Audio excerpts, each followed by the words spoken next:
Monday will be the two-state solution, a continuation from July. The question I have is a legal one. 145 to 160 countries will declare Palestine an independent state. What does that mean legally? And the reason why I ask this question is because various UN resolutions, the Oslo Accords, have clearly stated that the final solution of an independent state will be up to the two parties. Now, since two parties are not negotiating at the moment, what does it legally mean for UN members to summarily declare Palestine as a state? What is the legal binding? What does the UN find in its previous resolutions? How does that correlate with each other? Well, as I said, the UN, as the General Assembly, has recognized the state of Palestine. He is an observer in the UN, and obviously, in that regard, the fact that a larger number of states does the same strengthens that position. But obviously, one thing is to recognize the state of Palestine. The other thing is the state of Palestine being able to fully exercise the rights of sovereignty, and I know that we are very far from that situation at the present moment.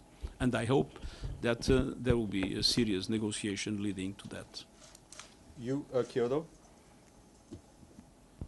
Thank you, Stefan. So good to see you again, Secretary General. My name is Yu from Kyoto News, Japanese news agency. So my question is about the reform of Security Council, so especially about the veto. So what do you say that you are so stressed? So what do you think about the veto in terms of reforming? Thank you. First of all, I believe the Security Council reform is something that makes full sense. Security Council has a composition that doesn't correspond to the world of today. It corresponds to the world of 1945. And that creates not only a problem of legitimacy, but a problem of efficiency. On the other hand, we have the right of veto. There were proposals, namely by France and the UK, limiting the right of veto, especially in situations where we have massive violations of human rights or dramatic cases of this kind.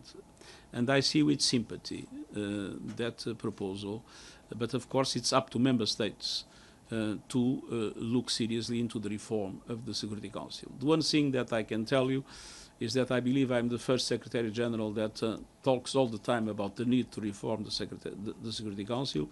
And the truth is that this item that was completely taboo in the past is now in the center of the discussions of the General Assembly. Before, there was a committee that couldn't even issue papers, and the documents would not move from one year to another. Now there is a committee working seriously. And several countries have recognized, for instance, even the P5, that Africa should have the right to have a permanent member. So I see movement, and I would like also to see movement in relation to certain limitations in the exercise of the right of veto. But again, this is a matter that only member states can solve. Linda, then Adla.